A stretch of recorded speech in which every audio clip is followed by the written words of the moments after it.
ऐसा ग्रंथों में वर्णन है। वायु पुराण में बहुत बड़ी कथा गया के महात्म्य की है। यदि आप सके तो आइए। जो गया जी आ रहे हैं उनके लिए मैं कुछ नियम बता देता हूँ। गया जी की यात्रा में घर से खाली पेट चला जाता है, पानी तक नहीं पिया जाता।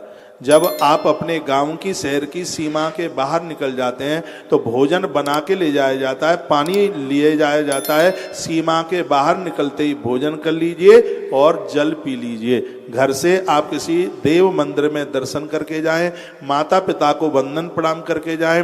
हो सके तो इतनी सी पीली मिट्टी अपने साथ लाकर उसमें अपने पूर्वजों का आह्वान करते हुए ऐसा आप कर सकते हैं। जब गया जी से आप वापस लौटते हैं तब किसी एक तीर्थ यात्रा में पहुंच करके तब आप अपने घर जाते हैं। जैसे गया जी से लौटें, प्रयाग का दर्शन कीजिए या काशी का दर्शन कीजिए। किसी एक तीर्थ में अपनी उपस्थिति करके फिर घर के लिए लौटें। यदि ये संभव नहीं है तो अपने गांव नगर शहर में पहुंचते हुए किसी देवालय में मंदिर में वंदन प्रणाम दर्शन करके उसके बाद ही अपने घर में प्रवेश करें। ये गया यात्रा की एक विधि का वर्णन किया गया है। श्राद्ध के 16 दिन माताएं अपने केस नहीं धोती। बहुत ध्यान से सुनिएगा। श्राद्ध के जो 16 दिन हैं उसमें माताएं अपना सिर नहीं धोती हैं, अपना बाल नहीं धोती। जिस व्यक्ति के घर से कोई गया जी के लिए गया है उस परिवार में 16 दिन तक उस घर में बहुत सी चीजें मान मर्यादाओं का पालन करने के लिए बोला जाता है। कहा जाता है कि बेसन की चीजें नहीं खाते। बेसन की कोई कड़ी है, बेसन की पकौड़ी है या बेसन की और भी कोई चीज है तो वहाँ के घर के लोग उस बात का परहेज करते हैं। श्राद्धों में बेटियां अपनी ससुराल में होती हैं। अब आप सुन लो, अब सुनना है तो सुन लो, 1 मिनट में नहीं। मैं ओम जय हनुमान जी हरे की आरती करे देता हूँ।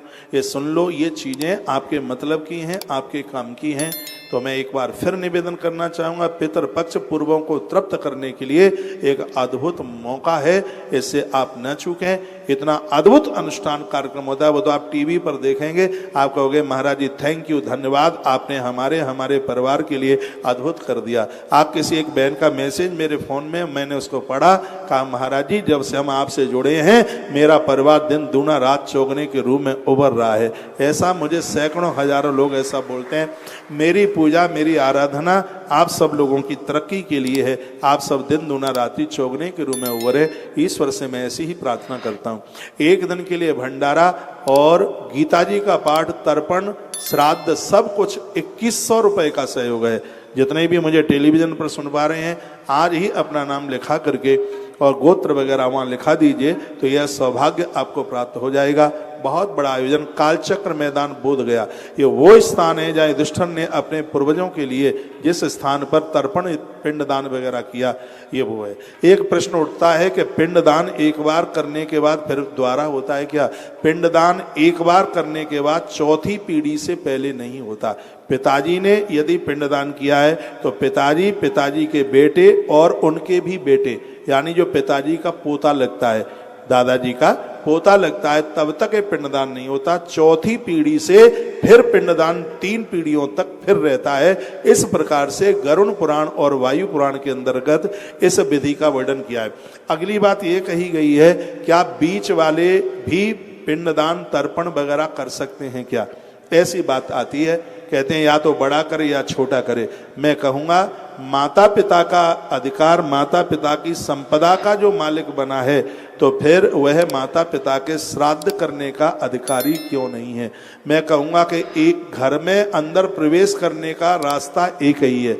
मकान में अंदर घुसते हैं तो एक ही दरवाजे से भाई भाई अंदर प्रवेश करते हैं तो वहाँ एक ही चूल्हे पर श्राद्ध किया जाता है। लेकिन जो जगह जगह बस गए हैं, जिनके मकान, दुकान, व्यापार सब कुछ अलग है, तो अपने माता पिता का श्राद्ध सबको करना चाहिए, चाहे आप बड़े हैं, चाहे आप छोटे हैं, चाहे आप मझले हैं। वायु पुराण के अंतर्गत ऐसा वर्णन किया है, जो पूर्वजों को प्रसन्न नहीं करते उनके घर में आने वाली स्त्रियां बांझ रह जाती हैं, वंश वृद्धि रुक जाती है। इसलिए मेरी इस बात का जरूर ध्यान रखिएगा। जितना देवताओं को पूजना जरूरी है उतना ही पितरों को पूजना जरूरी है। श्राद्ध 16 दिन के हैं क्योंकि तिथियां 16 ही होती हैं।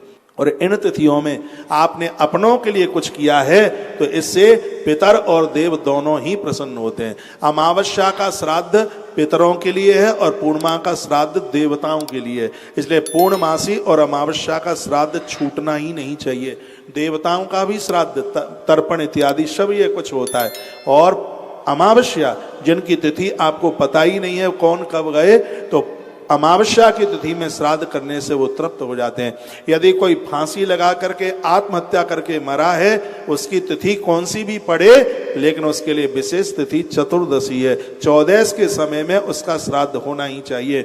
और जिस नारी का पति पहले चला गया है, नारी अभी धरती पर है, मैं तो यह निवेदन करना चाहूंगा, तत्पश्चात उस नारी की मृत्यु हुई है जिसका पति पहले गया और पत्नी बाद में, यानी जिसके पिताजी पहले गए और जिसकी माताजी बाद में गई हैं। वायु पुराण में लिखा है कि उनकी कोई भी तिथि पड़े तो भी उस माँ के लिए नौमी का श्राद्ध होना चाहिए।